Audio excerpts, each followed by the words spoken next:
Welcome back. You're watching Australian Agenda, where Adam Crichton, Paul Kelly and I are talking to the Assistant Treasurer, Josh Frydenberg. Mr Frydenberg, the budget is not far away. We've got this taxation discussion paper that was released on Monday. You're in the Expenditure Review Committee meetings, no doubt hard at it planning the budget. Is any of these issues, or are any of these issues, likely to be included in the May budget, which is not far away? And if not, what's the kind of point of all of this at one level? Because all the forward estimates in the May budget will be thrown out as soon as the government's response to taxation reform is in hand. Well, the point about the taxation discussion paper is to put all the issues on the table and to hopefully frame a debate over the next year, and then to seek a mandate for the Australian people for important reform. You see, there's been lots of tax discussion papers over the years, whether we go back to the Asprey report in '75, the Ralph Review in 1999, Ken Henry's review in 2010, and now this white paper process. But it's very important for Australians to understand how traditional revenue streams are being eaten into by the digitalisation of the global economy, how we have an over-reliance on just a dozen companies to produce 1/3 of our company tax take, how our system is extremely complex with 125 taxes but just 10 taxes producing 90% of the revenue, and how today we have a $40 billion annual compliance cost for our tax system. So we've put all that information on the table, and then hopefully through the submissions process, through the public debate on shows like this and elsewhere, that we can actually crystallise some community support around some significant changes. And we've left everything on the table, including the GST, which I think is an important debate to have too. But I'm right, though, aren't I, Minister, in assuming that it's just too soon for the May budget to incorporate any of these initial suggestions, if I could put it that way, in the paper released on Monday? I think that's a safe assumption, Peter. I mean, the point about the budget coming up is it will be significantly different to last year's budget. It won't have that same shock and awe, but it will continue our fiscal consolidation process, keeping spending under control, boosting participation and productivity, and it will feed into both the families package and the small business package, which should be announced shortly. Just on the issue of superannuation still, I wanted to ask you about the 2006 reforms, the second last budget of the Howard government, and this is where the earnings and the withdrawals were made exempt for superannuants, and I'm just wondering whether... Did you put $1 million in your super account? No, unfortunately I didn't. But I mean, that's a very good example. I mean, is there a sense in which those reforms were too generous, especially given the revenue situation now, and more specifically, there are so many concessions for superannuation. Which ones do you think are perhaps the most generous? Look, I don't want to rule anything in or out, but Adam, we're all geniuses with hindsight, and as you know, when those reforms were announced by John Howard and Peter Costello, our terms of trade was high. It was the pre-GFC period, and as we know, superannuation is an important part of people's retirement planning, and it can help alleviate pressure on the pension too, and therefore government expenditure. So, I can understand why they made those changes at that time, but they were different times, and certainly, if they were confronted with the economic dilemmas that we are today, I'm sure those decisions would have been different. You said a few minutes ago that you wanted to have a debate about the GST. And much of the discussion paper is looking at the company rate and personal income tax rates and the consequences for both those taxes if we don't have reform of the indirect tax system. So can I ask you, how concerned are you if the GST is just put on hold, if it's just frozen for a number of years, and what would be the consequences both for income taxpayers and for companies? Well, as you know, we have an over-reliance on income and company tax, and this is going to see a number of Australians caught in the bracket creep that is going to occur over the coming 10 years. Some additional 2 million Australians will go into the second highest tax bracket, and another 750,000 Australians will go into the highest tax bracket of over $180,000. over the next 10 years. So we have to get that balance right between indirect taxes and direct taxes. That's why we're prepared to have this discussion about the GST. And what's interesting in this report, Paul, is Australia's GST rate at 10% is shown to be extremely low by international comparison. So the OECD average is around double that at 20%. So should and we it go have up? so many exemptions. Sorry? So should it go up?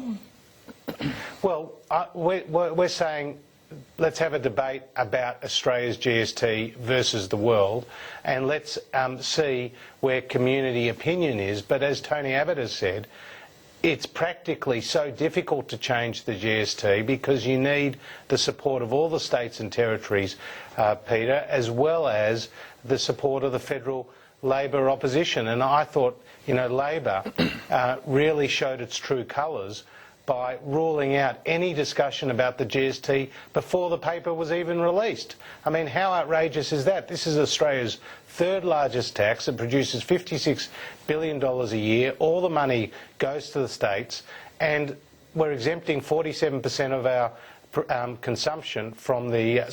we're only subject the GST to 47% of our consumption, and we're extremely low by international standards. So Minister, let's have that Labor debate. opposed the GST in 1998 as well, and John Howard had the courage of his convictions to go after it. If our rate is half what it is in the rest of the OECD world, if less than 48% of products of goods and services, no less, are taxed with a goods and services tax, why do you need Labor? Just get on with it if it's the right thing to do. Because the reality of this particular political climate we find ourselves in is reform is very difficult. And, Labor should be forced to discuss this issue on its merits. And, I'm very happy to have this debate about the GST. That's why it's in the discussion paper. Joe Hockey is too. But the political reality, Peter, is that you cannot get any change to the GST without the support of the states and the territories.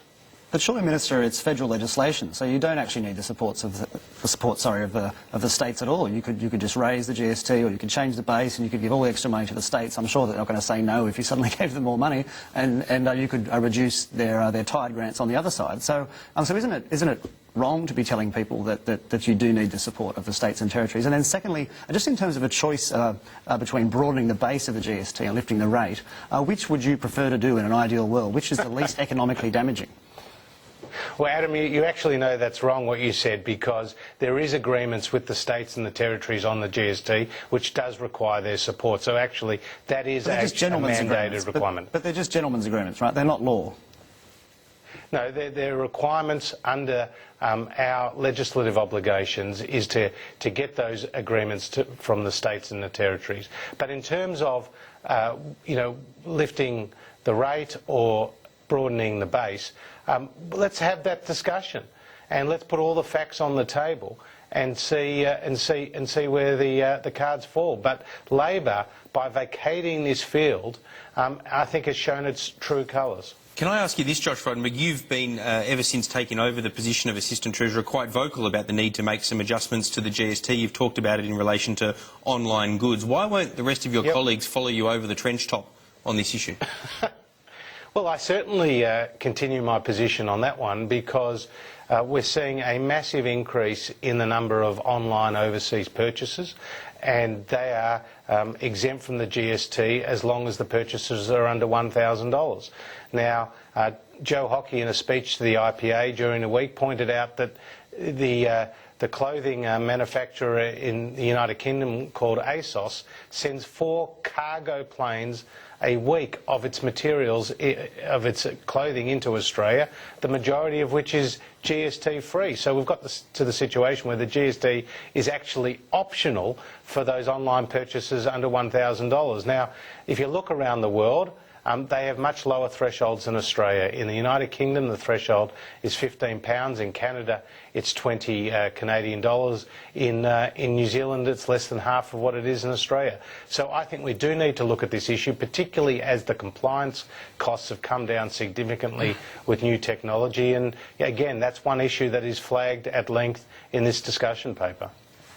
Can I just ask you, Minister, on the pension assets test, which we heard about earlier, Historically, the Fraser government abolished the assets test, I think, in 1976, and then when Labor brought it back in the 80s, the Liberals really fought that very hard. And then, of course, in the last few years of the Howard government, the assets test was relaxed massively. I'm just wondering, why historically does the Liberal Party seem to want to have so many people on the age pension? It almost seems hell-bent on that. Certainly we don't.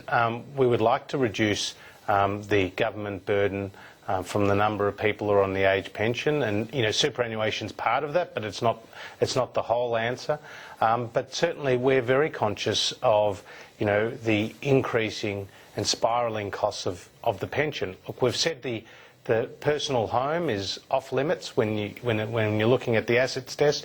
But as Paul alluded to earlier, ACOS have put a very interesting proposal on the table.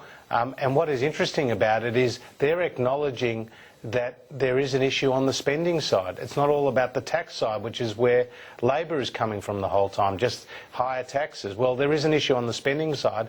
Labor haven't put any ideas forward about how to deal with the pension. We had the change to the indexation. We've run into a big obstacle in the Senate, obviously, on that. And while we're sticking to that policy, we are prepared to look at other options, and that's why we're very interested in what the ACOS and Cassandra Goldie have put forward in relation to pensions. Will the government have the political courage to walk down this path, Minister, given that you are reversing a Howard government position and that you will disadvantage a number of Liberal voters? Well, we're certainly prepared to look at this very, very closely, because it would involve a significant saving to the budget. It does recognise the issue related to the sustainability of the pension over time, and we are facing a difficult time in the Senate trying to get through our change to the indexation of the pension. Can I just ask you overall, given the debate about the pension and about superannuation, presumably it's fair to say that the government approaching the budget is going to put a greater premium on fairness now than it did in 2014? Certainly fairness is front and centre to our political narrative, and it's one of those issues that we were criticised about in last year's budget. But if you want to talk about fairness, you've also got to look at intergenerational equity, Paul. And one of the big priorities for us is paying back Labor's debt and trying to get spending under control. And I think Joe Hockey's done a very good job with that so far, having inherited real spending growth of 3.7% and now getting it down to just 1% and changing the trajectory of debt by half from 122% of net debt to GDP, which is where it would have gone under Labor. So if we're concerned about the next generation and fairness, it's about leaving them a lower debt burden than the one we inherited, and that's where our focus is too. Josh Frydenberg, as the Expenditure Review Committee meets to discuss where it goes with Joe Hockey's second budget, with a year to reflect, a fiscal year to reflect on the first budget, what are the three items in that first budget that you think have had the most profound impact in a positive way? In a positive way, I think, well, infrastructure spending has been extremely important for us. The asset recycling plan, even Labor, states and territories are now looking very kindly upon it, and agreements are being struck. So I think the infrastructure spend has been very important. If you look at the higher education debate, Peter, and you've been a big supporter of Christopher Pyne's higher education reforms, while we've certainly lost those votes in the Senate to date, I think what we've shown again is a contrast with the Labor Party. We are showing that we're prepared to take the brave, hard reforms to deregulate that sector and to ensure that it can compete in the future with the best universities in the region. So that's, I think, important. I think what we've done around the aid program and the indexation of fuel excise and changing the R&D concessional tax schemes, all those are important savings measures which has contributed to the halving of our debt trajectory through just legislated measures alone. But there's no beating around the bush. We've got a lot of work to do. We're facing huge pressure, it must be said, on the revenue side. When Joe Hockey put down last year's budget, iron ore was $120 a tonne. As we sit here today, it's under $50 a tonne. For every $10 it falls, that's a $10 billion hit to our budget bottom line. We are seeing massive pressure on the revenue side, which just reinforces the need for us to do more to save and to cut spending. But it says a lot, doesn't it, Mr Frydenberg, about that first budget, that when you nominate three things, the first one is spending rather than saving. The second one is an attempt at saving via higher education reform, which hasn't been legislated. And the third one that you nominated is foreign aid, which is contentious at best, but you also put fuel excise in there where you bypass the Parliament and you're not even sure if that will stick once it comes back before the Parliament. That really says it all about where that first budget's at as we count down a month out from the second budget. Well, it's just a political reality that we had to go through the regulation as opposed to the legislation process, and hopefully, you know, even groups like the Greens who advocated for the indexation of fuel excise when they've been in government previously with the Labor Party, now are saying, well, hang on, just because the coalition put it forward, we'll walk away from it. So, you know, it's about time the blowtorch went not just from being on some of those crossbenchers, but actually to the Labor Party and to the Greens, because they're not putting up any alternatives. I think this is the key point here. Bill Shorten's been in office for 18 months, and all he's come up with... He's the opposition leader, in fairness. You've been in office for 18 months, and this is one of the problems, Josh Frydenberg, is that I guess when you go through that first budget like that and see how even the big ones that are identified as things that you've achieved haven't been achieved either in full or in part yet, when we look at the second budget, when we're all sitting there in the lockup, how can we take anything that's in that as given, because it's unlikely, judging by the first budget, to potentially even get through the Senate? Well, certainly our approach is slightly different now. We're trying to build third-party support and consensus out there before proceeding with difficult issues before the Senate, and certainly all the ministers are engaged in conversations with their with the crossbenchers on their relevant portfolio areas. And I think, you know, to be honest, Peter, that's one of the lessons learnt from the first budget, is that you have to build that level of support before taking your measures through what is a very difficult Senate. But as I was saying, Bill Shorten's been in opposition for 18 months and he hasn't produced any policies other than a little grab on multinationals, which we're told by senior business groups that will cost jobs in Australia, and he's refusing to give us the detailed costings so that we can work it through. That's all he's come up with in 18 months. And, you know, you'd expect a bit more from Bill Shorten and the Labor Party. What do you think were the big policy items that the coalition came up with in its first 18 months in opposition after you lost the 07 election? Well, we came up with a number, but at the same time, you know, now we are putting forward sensible options to the Senate, and they're refusing to pass. Just more generally, Minister, on the economy, the Reserve Bank is widely tipped to cut rates to the lowest level ever on Tuesday, 2%, and some economists are very concerned that this might cause an unsustainable boom in house prices, or indeed it already is. I'm just wondering what your thoughts are on that, whether you worry about that or not.